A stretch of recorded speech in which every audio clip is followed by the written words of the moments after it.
오늘 우리 나눌 말씀 에베소서 3장 14절부터 21절까지의 말씀입니다. 에베소서 3장 14절에서 21절까지의 말씀, 신약성경 313페이지 정도 될 것 같습니다. 제가 봉독하도록 하겠습니다. 이러므로 내가 하늘과 땅에 있는 각 족속에게 이름을 주신 아버지 앞에 무릎을 꿇고 비노니 그의 영광의 풍성함을 따라 그의 성령으로 말미암아 너희 속사람을 능력으로 강건하게 하시오며 믿음으로 말미암아 그리스도께서 너희 마음에 계시게 하시옵고 너희가 사랑 가운데 뿌리가 박히고 터가 굳어져서 능히 모든 성도와 함께 지식에 넘치는 그리스도의 사랑을 알고 그 너비와 길이와 높이와 깊이가 어떠함을 깨달아 하나님의 모든 충만하신 것으로 너희에게 충만하게 하시기를 구하노라. 우리 가운데 역사하시는 능력대로 우리가 구하거나 생각하는 모든 것에 더 넘치도록 능히 하실 이에게 교회 안에서와 그리스도 예수 안에서 영광이 대대로 영원무궁하기를 원하노라. 아멘. 네, 요즘 여러분을 가장 가슴 뛰게 하는 일은 뭔가요? 가장 가슴 뛰게 하는 것, 맛있는 걸 먹을 때, 아니면 사랑하는 사람을 만났을 때, 뭐 여러 가지가 있겠죠. 아이가 태어났을 때, 뭐 취업을 하게 되었을 때, 뭐 이런 것들이 있을 것 같아요. 우리가 인생에 있어서 그런 여러 가지 일들이 우리를 가슴 뛰게 하고 또 기쁘게도 하지만 그 중에 진짜 우리의 삶에서 우리를 가슴 뛰게 하는 것 중에 하나는 나의 삶에 있어서 내가 삶의 목표를 발견하고 그 목표를 향한 계획을 세우고 또 그것을 실천해 나갈 때가 아닌가라는 생각을 해봅니다. 우리의 인생에 있어서 우리는 우리의 삶의 목표를 발견하는 일이 사실은 그 무엇보다 소중합니다. 우리가 최근 갈라디아서를 읽고 있고 또 바울의 기도를 지난주에 살펴보았고 오늘도 살펴볼 텐데, 삶의 목표를 발견한 사람의 열정을 그야말로 우리들에게 잘 보여주고 있는 사람이 바로 바울이 아닌가라는 생각을 하게 됩니다. 여러분들 갈라디아서를 보면서 어떤 생각을 하셨는지를 모르겠지만 갈라디아서를 보면 왜 그렇게 이 사람은 화를 내는 걸까 생각을 했던 것 같아요. 그런데 그런 생각을 하다 보니까 그것이 바로 바울 자신이 가지고 있었던 사명에 대한 부르심, 그리고 그 부르심의 중심에 있는 바로 이방인 그리스도인들이었던 갈라디아 교인들에 대한 바울 자신의 사랑과 열정이 그에게 있었기 때문에 그가 그렇게 화도 내고 얼르기도 하고 논증을 펼치기도 하고 그런 열심을 다하고 있는 그런 바울을 발견하게 되는 것 같아요. 그의 기도를 보면서도 마찬가지인 것 같습니다.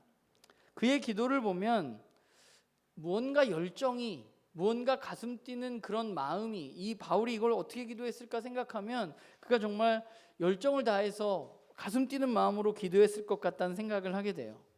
우리에게, 여러분에게 기도의 시간은 어떤 시간이에요? 우리에게 기도의 시간은 때때로 지루하기도 하고 왜 이렇게 기도하는 시간은 더디 갈까 그런 느끼기도 하는 시간일지 모르지만 바울의 기도는 그야말로 가슴 떨리는 마음의 기도였고 또 무엇보다 그의 열정을 드러내고 그의 사랑을 드러내는 그런 기도가 아니었나라는 생각을 하게 되면서 오늘 말씀을 우리가 좀 같이 나누었으면 좋겠습니다. 사실 오늘 우리가 읽은 본문이 조금 전에 이야기했던 그 바울의 열정과 사랑을, 가슴뛴을 잘 드러내주고 있다는 생각을 하게 돼요. 오늘 기도도 지난주와 마찬가지로 이러므로라는 말로 시작을 하게 됩니다. 이러므로가 있다는 것은 이 기도 앞에 내용과 이 기도가 연관이 있다는 얘기죠. 이 이러므로는 사실은 3장 1절에서 13절까지의 말씀에 해당하는 것으로 보여집니다. 그런데 또 3장 1절을 보면 3장 1절도 이러므로라고 시작해요. 3장 1절은 1장과 2장의 내용을 바탕으로 이러므로라고 얘기하고 있는 거고, 오늘 14절은 3장 1절부터 13절, 어쩌면 그 전체의 내용을 아우르는 그런 이름으로가 아닌가라는 생각을 하게 되는데 1절부터 3장 1절부터 13절의 내용은 뭐냐 하면 여러분들 제가 어제 읽어보라고 그러셨는데 읽어왔는지 모르겠지만 아주 짧게 한마디로 요약을 하면 바울 자신의 부르심에 대한 내용입니다. 1절부터 13절을 보면 바울은 지금 갇혀 있는 상태인데 그런데 나의 사명은 너무나 분명하다고 말하고 있어요. 나에 대한 부르심이 너무 분명한데 그 부르심이 분명한 이유는 뭔가 하면 바울이 비밀을 깨달았기 때문이라고 1절부터 13절에 이야기하고 있어요. 그래서 1절부터 13절에 보면 비밀이라는 단어가 여러 번 걸쳐서 나옵니다. 바울이 비밀을 깨달았어요. 비밀을 깨닫고 자기에게 하나님이 사명을 주셨고 부르심을 주셨고 바울은 그 부르심으로 지금 이제 기도하고 있는 거죠. 그런데 그 비밀은 뭐냐 하면 6절에 보면 3장 6절에 보면 이렇게 말해요. 그 비밀의 내용인즉 이방 사람들이 복음을 통하여 그리스도 예수 안에서 유대 사람들과 공동 상속자가 되고 함께 한 몸이 되고 약속을 함께 가지는 자가 되는 것이 바로 이 비밀의 내용이라고 바울은 말하고 있어요. 그러니까 바울에게 있었던 하나님의 부르심은 너무나 분명한데 그게 뭐냐 하면 복음을 통해서 예수 그리스도 안에서 이방인들과 유대인들이 하나님의 공동 상속자가 됐다는 건 하나님의 자녀가 되었다는 것인데 그 하나님의 자녀가 되는 것 그것이 바로 바울이 깨닫게 된 비밀입니다. 그러니까 이 비밀은 뭐냐 하면 우리가 살고 있는 이 악한 세상에 깨어진 세상에 희망이 없는 것 같은 이 세상에 예수 그리스도가 오시고 이 예수 그리스도를 통해서 이제 이 땅에 회복이 시작되게 되었는데 하나님 나라가 이 땅에 시작되게 되었는데 물론 그 회복은 완전하지는 않지만 예수님이 다시 오실 때 완전한 회복이 일어날 것이라는 사실 즉 우리가 알고 있는 하나님 나라의 복음 그 복음의 비밀을 바울은 깨달았고 거기에 이 일이 할례 받아서 선택받은 유대인들에게만 적용되어지는 것이 아니라 할례 받지 않고 지금까지 전혀 예수를 알지 못했던 이방인들에게도 동일하게 이 일이 적용되어진다는 것이 바울이 깨달았던 복음과 비밀의 내용입니다. 그래서 바울에게 주어진 부르심은 뭐냐면 이 비밀을 가지고 이방인들에게 아직 할례 받지 않은 그 이방인들에게 너희들도 동일하게 예수 그리스도 안에서 하나님의 상속자가 될 수 있다는 사실을 증거하는 것이 바로 바울에게 주어진 부르심이죠. 우리가 읽고 있는 갈라디아서에도 바울이 가장 흥분한 이유가 뭐예요? 유대인들이 할례 받으라고 얘기해서 바울이 지금 흥분한 거거든요. 왜냐하면 할례 받지 않은 이방인에게도 동일하게 주어지는 것인데 그들은 완전 민족적인 특성을 요구하고 있기 때문에 바울은 거기에 대해서 격분하고 있는 것이고 바울이 깨달은 게 그거예요. 예수 그리스도를 만나고 그가 깨달은 것은 이 일이 동일하게 모든 사람에게 적용된다는 것입니다. 이게 바울에게 주어진 부르심인데 그런데 우리가 생각해 볼 것은 뭐냐면 그럼 이건 바울을 향한 부르심인데 과연 바울만을 향한 부르심인가 하는 것입니다. 근데 오늘 그 에베소 3장 9절을 보면 이렇게 이야기해요. 영원부터 만물을 창조하신 하나님 속에 감추어졌던 비밀의 경륜이 어떠한 것을 드러내게 하려 하심이라 라고 말하면서 10절에 뭐라고 말하냐면 이는 이제 교회로 말미암아 하늘에 있는 통치자들과 권세들에게 하나님의 각종 지혜를 알게 하려 하심이다 라고 말합니다.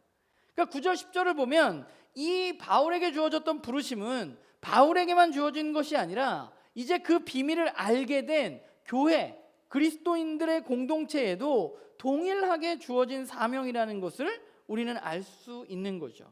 우리가 지난주에 이야기한 대로 그 부르심은 어떤 직업이나 특별한 사역이나 특별한 일에 대한 것이 아니라 바로 이 복음의 비밀에 대한 것임을 우리는 기억해야만 합니다. 그러니까 바울에게는 당시에 분명 당시에 있었던 이방인을 향한 부르심이 있었습니다. 그건 바울을 향한 특별한 부르심입니다. 그러나 오늘 우리에게도 동일한 부르심이 있는데 그 부르심이 뭐냐 하면 여전히 이것을 알지 못하는 복음을 알지 못하는 이들에 대한 부르심이 우리 가운데 있는 것이죠.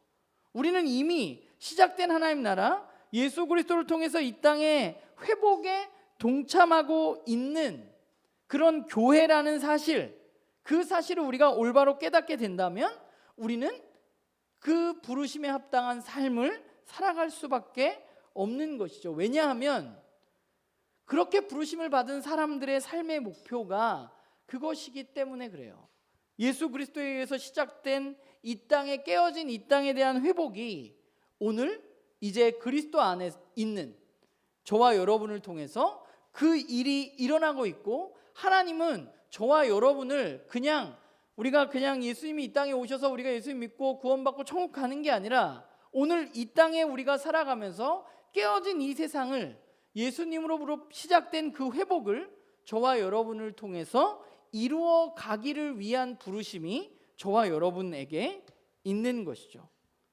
우리의 삶의 목표가 그냥 고작 이 땅에서 어떤 직업을 갖는다거나 또는 어떤 프로젝트를 해내는 게 아니라, 또는 돈을 더 많이 버는 어떤 일정 액수의 돈을 버는 것이 아니라, 우리의 삶의 목표는 이 세상의 주인이신 하나님이 시작하신 깨어진 세상을 회복하는 일에 동참하는 일을 하나님 우리에게 맡기셨고, 그것이 우리를 향한 부르심이라는 것이죠. 생각해 보면 이 세상에 있는 그 어떤 누구보다 우리를 향한 부르심은 정말 거대한 것이고, 우리가 나 같은 사람이 거기에 동참할 수 있는가에 대해서 생각하게 만드는, 그러나 또한 우리를 굉장히 가슴 뛰게 만들 수 있는 그런 것이 바로 하나님 우리를 향한 부르심인 것이죠. 바울은 그 부르심을 갖고 있고 이제 그 부르심을 받은 이 에베소에 있는 교인들에게 그들을 위해서 기도하고 있는 것입니다. 근데 오늘 기도의 내용을 우리가 쭉 14절부터 읽어보았는데, 이 기도의 내용을 살피기 전에 우리가 14절 15절에 나와 있는 바울의 기도의 모습을 살펴보면 바울이 누구에게 기도하고 있는지 우리는 좀 살펴볼 필요가 있어요. 바울은 누구에게 기도하고 있나요? 하늘과 땅에 있는 각 족속에게 이름을 주신 아버지께 기도하고 있습니다. 하늘과 땅에 있는 각 족속에게 이름을 주신 아버지, 그 하나님, 여기서 바울이 말하고 있는 그 하나님은 어떤 하나님이에요? 모든 민족에게 이름을 허락해 주신 분입니다. 결국 이 말은 그분이 주인이시라는 사실을 바울은 드러내고 있는 것이죠. 그러니까 이 하나님은 어떤 분인가? 우리가 기도하는 하나님은 온 세상의 주인이신 하나님 앞에 바울은 기도하고 있고 우리도 기도하고 있는 거죠.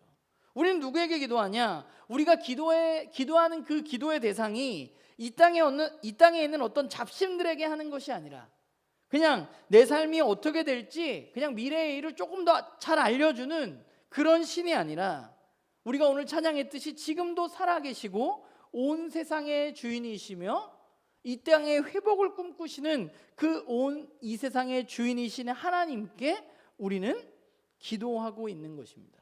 그래서 우리의 기도는 작은 것 같지만 사실은 매우 위대한 것이죠. 왜냐하면 우리의 기도를 들으시는 그분이 온 세상의 주인이시기 때문에. 그렇기 때문에 우리는 기도할 때 그 사실을 기억하는 게 우리에게 되게 중요해요. 내 기도를 지금 누가 듣고 있느냐? 내 기도는 온 세상의 주인이신 하나님 듣고 있다는 사실을 우리가 기억하는 것이 중요해요. 그래서 예수님도 기도를 가르치실 때 뭐라고 기도하라고 가르치셨어요? 하늘에 계신 우리 아버지라고 기도하라고 가르치신 이유는 하늘에 계신 온 세상의 주인이신 그분께 우리가 기도한다는 사실을 우리는 기억해야 하는 것입니다. 그리고 온 세상의 주인이신 그분께 기도하는 바울은 오늘 본문을 보면 무릎을 꿇고 빈다고 이야기하고 있습니다. 오늘날은 우리는 여기 의자에서 새벽기도 때 우리가 여기 의자에 앉아서 기도하지만, 사실 이게 예전에 우리 한국교회에 있는 전통은 우리가 기도할 때, 바닥에서 기도할 때 어떻게 해요? 우리는 무릎을 꿇고 기도하는 게 더 좋은 모습이라고 가르치기도 하고, 그게 우리들에게 많이 이게 뭐 어색하지가 않잖아요. 그런데 당시 사람들은 기도를 어떻게 했느냐 하면, 당시 사람들은 일반적으로 기도를 서서 했다 그래요. 그러니까 바울이 여기서 무릎을 꿇고 기도한다고 말하는 이유는 이 기도가 바울에게 있어서 그만큼 간절한 기도였다는 사실을 우리에게 드러내주고 있는 것이죠. 무릎을 꿇고 기도했다는 이야기가 나오는 경우들을 보면 굉장히 무언가 간절한 일이 일어났을 때 그래요. 언제 그랬냐 하면 예수님이 겟세마네 동산에서 기도하셨을 때 예수님은 무릎을 꿇고 기도하셨다고 나오고요. 스데반이 사람들의 돌에 맞아 죽기 전에 기도했을 때 그는 무릎을 꿇고 하나님 앞에 기도했다고 나옵니다. 그만큼 절실한 상황에서 성경은 무릎을 꿇고 기도했다는 표현을 쓰고 있는데 오늘 바울의 기도는 그만큼 그 부르심을 향해서 걸어가고 있는 그들을 향한 이 기도가 그에게는 매우 간절하고 절실했습니다. 왜냐하면 그는 이 기도가 하나님이 이 세상을 회복하는데 지금 자신이 할 수 있는 유일한 길이고 또 이 기도를 통해서 하나님이 일하실 것이라고 믿었기 때문입니다. 지금 바울은 아까 어디 있다 그랬어요? 감옥에 있는 상황이에요. 에베소서를 쓸 때. 그래서 바울이 굉장히 에베소 교회에 가서 그들과 함께 사역하고 싶지만 갈라디아 교회도 마찬가지지만 가고 싶은데 가지 못하는 상황이에요. 그래서 그의 마음에는 더욱더 간절함이 있었을지도 모릅니다. 그러면 그렇게 온 세상의 주인이신 그분께 간절하게 기도했던 그 바울의 기도의 내용은 무엇인가? 사실 이 기도의 내용은 헬라어 원문으로 보면 굉장히 긴 하나의 문장으로 되어져 있어서 번역에 여러 가지 어려움이 있고 18절, 19절 같은 경우에는 번역본마다 순서가 좀 바뀌어져 있는 경우들이 있습니다. 18절, 19절이 어떤 데는 18절이 19절에 가 있고 19절이 18절에 가 있고 이런 일들이 일어나고 있어요. 그만큼 번역에 있어서 어려운 부분이 있는데 이 헬라어를 좀 살펴보면 히나라는 헬라어의 접속사가 있거든요. 근데 이 히나라는 접속사가 뭐냐면 무엇을 위해서라는 접속사예요. 그런데 오늘 이 16절부터 그 다음에 19절까지 16절부터 19절까지가 기도의 내용인데 이 기도의 내용에 히나가 3번 쓰이거든요. 무엇을 위해서 기도합니다. 무엇을 위해서 기도합니다. 무엇을 위해서 기도합니다. 라고 되어 있어요. 그러니까 이 16절부터 19절의 내용은 크게 3가지의 기도로 되어져 있습니다. 첫 번째 히나는 16절과 17절에 걸려 있는데 16절과 17절은 또 3개의 내용으로 이루어져 있어요. 그러니까 첫 번째 기도에는 3가지 내용의 기도를 위해서 바울은 기도하는데 가장 먼저 뭘 하냐면 자기 자신을 위한 에베소 교인들을 위한 기도를 하고 있습니다. 첫 번째 기도는 뭐예요? 그의 성령으로 말미암아 그의 속사람이 강건하게 되기를 위해서 기도하고 있습니다. 바울 서신을 살펴보면요, 바울은 사람을 겉사람과 속사람으로 분리해서 이야기하는 경우들이 종종 있습니다. 그래서 그렇게 분리할 때 겉사람은 뭐냐 하면 우리의 육체를 일반적으로 이야기해요. 우리의 몸은 어떠나요? 우리의 몸은 시간이 가면 갈수록 어떻게 돼요? 쇠해지죠. 네. 저도 이제 45살인데 40 넘어갈 때 되게 힘들었는데 시간이 가면 갈수록 우리는 괜찮아질 것 같지만 우리의 몸은 어쩔 수 없이 쇠하여집니다. 아침마다 먹는 약이 늘어나. 예수님을 믿어도 우리의 겉사람은 우리의 몸은 쇠해집니다. 그런데 중요한 건 뭐냐면 그러면 우리의 속사람은 어떤가 하는 것이에요. 속사람은 시간이 갈수록 쇠해지는 것이 아니라 그 속사람이 시간이 가면 갈수록 강건해져야 되는데 그것은 나이와 전혀 상관 있는 것이 아닙니다. 우리의 삶에서 겉으로 보여지는 것이 중요한 것 같지만 사실은 겉으로 보여지는 것이 중요한 것이 아니라 우리의 속이 강건해지는 것이 우리에게 있어서 중요한 것이죠. 그럼 우리의 속사람은 어떻게 강건하여질 수 있느냐 생각해 보면 여러분 오늘날 세상을 살아가는 많은 사람들이 강건해지기 위해서 어떤 일을 하면 물론 육체의 강건을 위해서 운동을 합니다. 저희 동네도 보면 아주 아침이고 저녁이고 점심이고 걷는 사람들이 엄청 많아요. 저도 그렇고 육체를 위해서는 우리 운동을 합니다. 그런데 그것 말고 세상 사람들은 나의 강건함, 어떤 육체적인 강건함을 위해서 세상의 부요함을 위해서 사람들은 무언가를 합니다. 어떤 사람들은 자신의 커리어를 쌓는 것을 통해서 내면이 강건해진다고 믿고 있기 때문에 그 일을 하기도 하고요. 또 어떤 사람은 자신의 아이에게 모든 것을 걸고 그 아이가 잘 되면 내가 모든 것을 이룬 것처럼, 내 내면이 풍성해지는 것처럼 생각하면서 살아가는 사람들도 있고, 또 어떤 사람들은 돈을 많이 버는 것으로 내가 풍성해진다고, 내가 강건해진다고 생각하는 사람들이 있습니다. 그런데 우리의 속사람은 그런 것들로는 절대로 강건해질 수가 없습니다. 그냥 그건 눈에 보이는 것들이죠.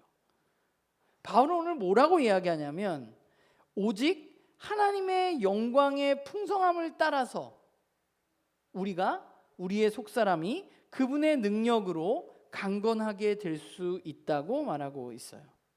그 풍성함은 하나님이 우리에게 무엇을 하셨는지 깨닫게 되었을 때 강건해지는 것입니다. 바울의 기도는 결국 세상의 것들로 자꾸 속사람을 채우려 하지 말고 하나님이 주시는 그 풍성함으로, 하나님이 주시는 것들로 우리의 속사람을 강건케 하라고 기도하고 있는 것이죠. 하나님이 주시는 것들을 우리가 누리기 위해서 우리가 해야 할 일은 뭐예요? 그분과 끊임없이 관계를 맺는 것입니다. 그분과 관계 맺지 않을 때 우리의 속사람은 강건해질 수 없습니다. 우리에게 어떤 우울감이나 힘듦이 찾아올 때 우리는 그분에게 나아가는 것이 우리에게 필요하다는 것이죠. 우리는 그분을 통해서 강건해질 수 있기 때문입니다. 두 번째로 바울은 예수님과의 관계에 대해서 기도하면서 믿음으로 그리스도가 너희 마음에 계시게 하시옵고 라고 말하는데, 여기 마음이라는 게 사실 속사람이랑 굉장히 비슷한 단어예요. 어떤 사람의 내부의 생명과 영혼의 어떤 근원의 자리를 의미하는 단어가 여기 마음이라고 쓰인 헬라어인데, 그 마음에 어떻게 해요? 그리스도가 계시게 하라고 바울은 기도하고 있어요. 여기서 계시다라는 이 말 자체가 굉장히 좀 강력한 표현입니다. 그래서 눌러 앉다 이런 의미를 가지고 있는데, 그러니까 이 말은 뭐예요? 예수님이 우리의 마음의 중심에 어떻게 해요? 딱 자정하고 움직이지 않게 그분이 눌러 앉을 수 있기를 위해서 바울이 기도하고 있는 것이죠. 이건 앞에와도 연결되어지는 거예요. 우리의 속사람이 강건해지기 위해서 우리는 어떻게 되냐? 하나님이 우리 가운데, 예수 그리스도가 우리 가운데 오셔서 우리 마음 가운데 중심이 되시고 좌정하시는 것, 그것을 통해서 우리는 강건해질 수 있고 우리가 그리스도인답게 살아갈 수 있는 것이죠. 예수님은 주일에만, 또 교회에만, 이 예배당에만 계시는 분이 아닙니다. 그분은 언제나 우리와 함께 하십니다. 그래서 우리는 그분이 우리의 마음 가운데 언제나 함께 하시기를 위해서 기도해야만 돼요. 그런데 그런 일이 어떻게 가능하냐? 바울은 오늘 그 기도에서 믿음으로 그런 일이 가능하다고 말합니다. 사실 그 일은, 하나님 우리 마음 가운데 좌정하시는 것은 하나님이 하시는 일이에요. 우리가 할 수 있는 일이 아닌데, 그런데 우리에게 필요한 것이 있습니다. 그게 뭐냐면 바로 믿음입니다.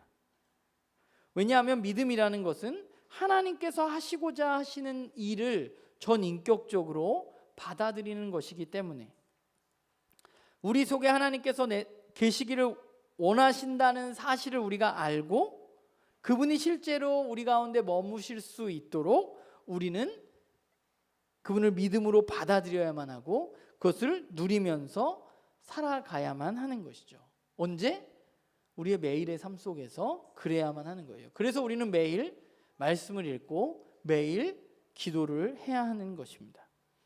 그리고 마지막으로 세 번째로 바울은 어떤 사람들과의 관계를 위해서 기도해요. 사랑 가운데 뿌리 내리고 터가 잡혀 수 있도록을 위해서 기도합니다. 이 사랑은 지난주의 사랑과 마찬가지로 하나님에 대한 사랑이라기보다는 형제 자매들 서로에 대한 사랑입니다. 그러니까 사랑이 우리 가운데 뿌리를 내리고 터가 잡혀서 사랑이 중심이 되는 삶을 우리가 살아야 한다는 거예요. 그리스도인이.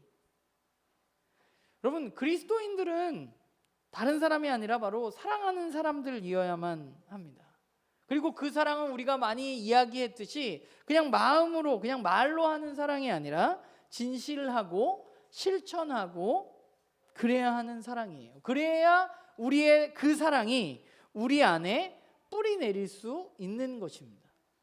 그러니까 우리가 분노나 또는 질투나 그것으로 내 마음에 뿌리 내리는 것이 아니라 우리의 마음에는 뭐가 뿌리 내리냐면 사랑이 뿌리 내릴 수 있도록, 사랑이 터잡을 수 있도록, 사랑의 기초로 한 건물이 세워질 수 있도록 그 사랑으로 우리는 사랑하고 실천해야만 하는 것이죠.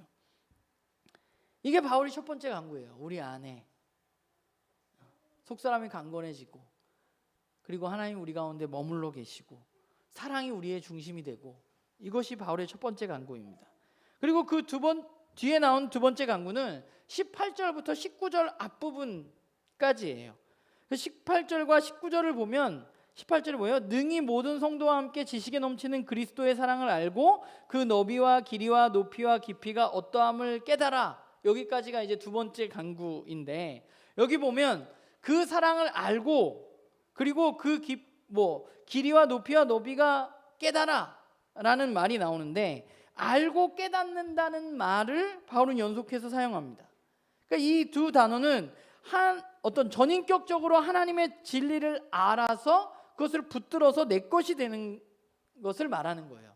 우리는 아는 것 이러면 지식으로 아는 것을 이야기합니다. 일반적으로. 왜냐하면 우리는 그 서양의 계몽주의 사상을 받았기 때문에 우리는 아는 것 이러면 지식적으로 깨닫는 것을 이야기하는데, 헬라 문화권에서 안다는 것, 그리고 히브리 문화권에서 안다는 것은 그냥 지식으로 아는 것이 아니라 내 인격 전체가 깨달아지는 것, 내 것이 되는 것을 이야기하는 것입니다.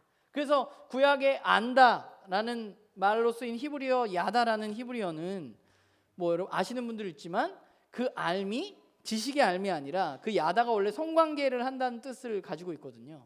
그러니까 그 알미라는 것이 그렇게 깊다는 거예요. 그러니까 성경이 말하는 알다, 깨닫다라는 말은 그냥 지식적인 알미 아니라 그 아주 깊이 있는 전인격적인 깨달음, 그리고 내 온몸으로 그것을 받아들이고 그렇게 살아가는 것, 그것이 우리에게 필요하다는 거죠. 그럼 우리는 뭘 깨달아야 하느냐? 그리스도를 통한 구원의 경륜과 바로 그리스도의 사랑에 대해서 알고 깨달아야 한다고 바울은 말하고 있어요. 오늘 18절에 보면 지식에 넘치는 그리스도의 사랑을 알고 라고 말합니다. 사실은 이 번역보다는 저는 지식에 넘치는 그리스도의 사랑이라기보다는 지식을 넘어서는, 지식을 초월하는 그리스도의 사랑이 훨씬 더 적절해 보이고 그것이 더 옳은 해석이라고 보여지는데, 그러니까 바울은 그리스도인들이 하나님의 구원의 섭리가 얼마나 넓고 길고 그 대단한 것인가, 그것을 지식만으로 우리가 깨닫는 것이 아니라 그에 더해서 그리스도의 사랑을 알기를 원하는데, 그 사랑은 지식을 초월하는, 지식을 넘어서는 사랑이라고 바울은 말하고 있는데, 지식을 초월한다는 것은 무엇이냐면, 바울은 그리스도인들이 분명히 영적인 지식을 가져야 한다고 말합니다. 그런데 바울은 그 지식을 아는 것이 항상 사랑이 그 지식을 능가하는 것이라고 바울은 생각했어요. 그러니까 여러분, 우리가 생각해보면 오늘 우리가 예수님의 사랑에 대한 찬양을 했지만, 예수님의 사랑을 생각해보면 예수님은 하나님이 이 세상에 어떤 깨어진 이 세상을 향한 회복을 향한 구원의 비밀을 깨닫고, 그리고 이 땅 가운데 그분이 오셨습니다. 그러니까 그분이, 예수님이 하나님의 이 땅에 대한 놀라운 구원의 경륜을 깨닫고 끝난 것이 아니라 그 구원의 비밀을 이루기 위해서 그분이 이 땅에 오셨고, 또한 사람들에 대한 사랑으로 어떻게 하셨어요? 십자가에 자신을 내어주셨어요. 이런 게 바로 지식을 초월하는 사랑인 것이죠.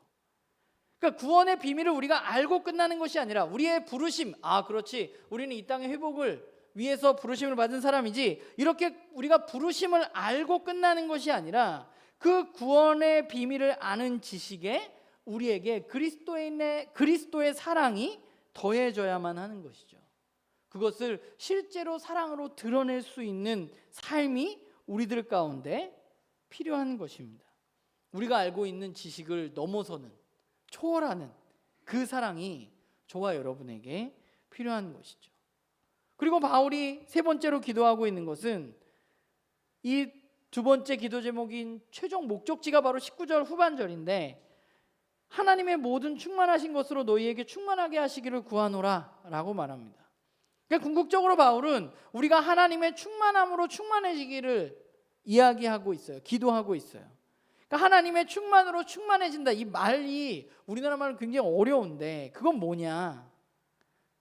성경은 원래 이 세상이 하나님으로 충만했다고 말합니다.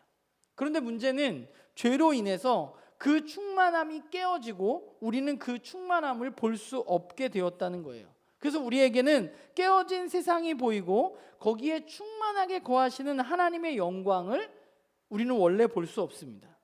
그게 우리가 사는 세상이에요. 그런데 하나님은 가만히 있지 않으시고 예수 그리스도를 이 땅으로 보냄으로 말미암아서 예수 그리스도 안에 그 하나님의 충만하심이 있기 때문에 우리는 예수 그리스도를 통해서 하나님의 충만하심을 볼 수 있게 되었다는 것이죠. 그러니까 하나님의 이 땅에 아주 충만하게 임하는 그 하나님의 사랑, 하나님의 구원의 경륜, 이 모든 것들이 예수 그리스도를 통해서 우리 가운데 드러나게 되었다는 거예요. 그래서 우리는 이 예수 그리스도를 통해서, 그 충만함을 통해서 은혜와 진리를 발견하고 깨달을 수 있도록 하나님은 우리들에게 예수 그리스도를 보내주신 것이죠. 그런데 중요한 것이 또 하나 있는데, 그게 뭐냐 하면 예수 그리스도가 떠나신 후에 그 예수 그리스도에게 충만했던 하나님의 충만하심이 누구에게 전달되어지느냐? 우리가 너무 잘 아는 에베소서 1장 22절 23절을 보면 이렇게 말해요. 또 만물을 그의 발 아래 복종하게 하시고 그를 만물 위에 교회의 머리로 삼으셨느니라. 교회는 그의 몸이니 만물 안에서 만물을 충만하게 하시는 이의 충만함이니라 라고 말해요. 교회의 머리가 예수 그리스도가 됐을 때, 그때 우리는 어때요?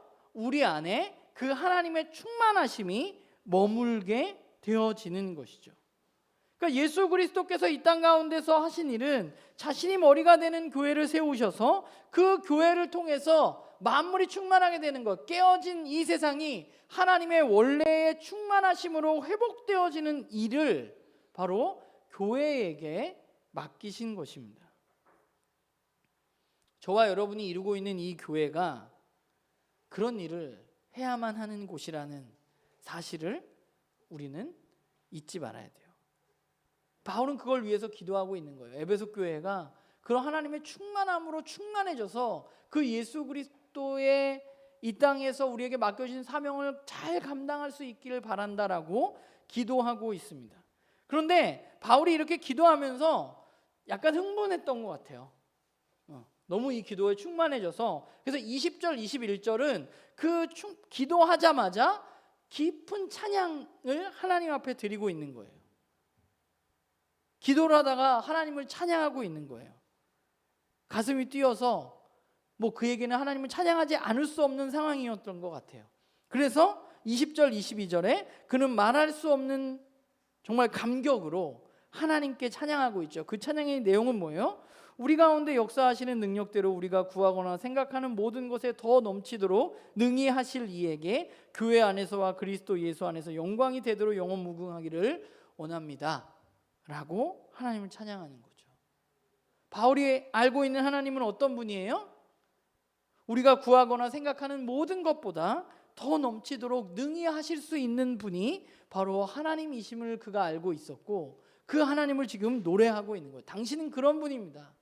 당신의 영광이 가득하기를 소망합니다. 그게 바울이 기도하고 찬양했던 것입니다. 이게 에베소 3장에 나타난 바울이 에베소 교회를 향한 기도입니다. 오늘 이 기도를 나누면서 여러분은 어떠셨는지 모르겠습니다. 물론 우리가 아는 본문이고 이 본문을 가지고 우리가 말씀을 나눈 적도 있는데, 정말 이 바울의 기도를 보면서 저와 여러분이 정말 우리에게 주어진 그 사명, 우리를 향한 그 부르심으로 내가 가슴 뛰고 있는지, 하나님이 정말 나를 통해서, 그리고 정말 우리 나눔 식구들을 통해서 이 깨어진 세상의 회복을 계획하시고 그리고 예수 그리스도 안에 있는 우리를 통해서 그 일들을 이루어 나가고 계신가? 하나님이 예수 그리스도를 통해서 드러내시고, 또한 바울을 통해서 유대인의 벽을 넘게 하시고, 또 많은 믿음의 선조들을 통해서 오늘 21세기에 살고 있는 대한민국의 저와 여러분들에게까지 그 비밀이 전달되어졌다는 사실, 그리고 우리를 그렇게 동일하게 부르셨다는 사실. 그래서 우리는 이제 더 이상 세상 사람들이 이야기하는 것처럼 나는 이제 뭐가 되어야지, 나는 이제 돈을 이만큼 벌어야지, 나는 노후에 이렇게 살아야지, 뭐 이런 것들이 아니라 우리의 삶의 목표가 우리를 향한 부르심, 이 깨어진 세상을 회복하는 일에 대한 그 부르심, 정말 오늘날 보기만 해도 너무 안타까운 이 깨어진 세상의 회복을 위해서 하나님이 나를 부르셨다는 그 사실이 우리의 삶의 목표가 되고, 그것이 우리를 가슴 떨리게 하고, 우리는 그 일을 매일매일 한 걸음 한 걸음씩 그 부르심에 합당한 삶으로 살아갈 수 있어야만 하는 것이죠. 그러기 위해서 우리에게 필요한 게 뭐예요? 한 마음으로 서로를 향해서, 또 나를 위해서 기도하는 것입니다. 우리에게는 나 자신을 위한 기도가 필요합니다. 오늘 바울이 기도했던 대로 정말 내 속사람이 강건해지고 그분이 내 안에 머물러서 내가 그 부르심에 합당한 삶으로 온전히 살아갈 수 있기를, 정말 이 땅을, 깨어진 이 세상을 하나님의 충만하심으로 충만하게 할 수 있는 일이 나를 통해서 일어날 수 있기를 위해서 우리는 기도해야 하고, 더불어서 우리는 나와 함께 있는 이 공동체, 이 교회, 그 부르심으로 우리를 부른 이 교회를 위해서 우리는 기도해야만 하는 것이죠. 오늘 18절에 보면 이렇게 나와 있어요. 능히 모든 성도와 함께 지식에 넘치는 그리스도의 사랑을 알고 라고 말합니다. 우리는 무언가를 아는 것이 굉장히 개인적이라고 생각해요. 그래서 골방에 틀어박혀서 공부하면 잘 알 수 있을 것이라고 생각해요. 그런데 바울은, 성경은 우리에게 뭐라고 얘기하냐면 모든 성도와 함께 우리가 그 사실을 알 수 있다고 말해요. 하나님을 알아가는 그 영적인 지식은 그냥 골방에 앉아서 일어나는 수도 있지만 그렇게 완전하게 일어나지 않고, 오히려 믿음의 형제들과 우리가 함께하며 우리가 함께 기도하며 이 믿음의 여정을 걸어가는 이 관계 안에서 하나님의 그리스도의 사랑에 대한 지식이 우리 가운데 넘쳐날 수 있는 것이죠. 우리가 함께 기도하고 함께 모이고 함께 성경을 공부하고 이러는 과정 가운데 우리는 그리스도의 사랑을 더 깊게 알아갈 수 있는 것입니다. 바라기는, 저는 우리 나눔교회 식구들이 함께 기도하고 또 격려하고 서로에게 묻고 답하고, 우린 이렇게 이 부르심에 합당한 이 발걸음을 한 걸음 한 걸음씩 걸어가기를 소망합니다. 제가 지난주에 숙제 내드렸는데 숙제 다 하셨어요? 매일매일 기도하고 매일 한 사람씩 위해서 기도하고, 그래서 최소한 우리 6사람을 위해서 기도하자 숙제를 내드렸는데 다 하셨을 거라 믿고, 이번 주에도 우리가 함께 좀 그렇게 기도했으면 좋겠어요.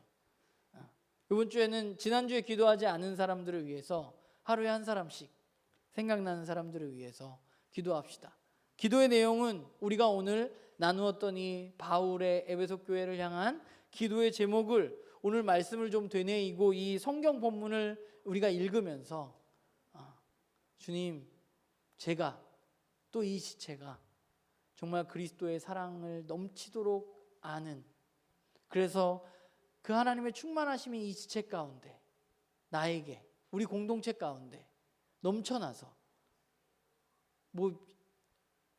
대한민국의 춘천이라는 이 작은 도시에 30여 명 되는 이 작은 공동체가 어떤 일을 할 수 있을지 모르지만, 그러나 우리들을 통해서 우리 안에 그분이 충만하시다면 이 깨어진 세상 가운데 우리가 무언가는 할 수 있지 않을까.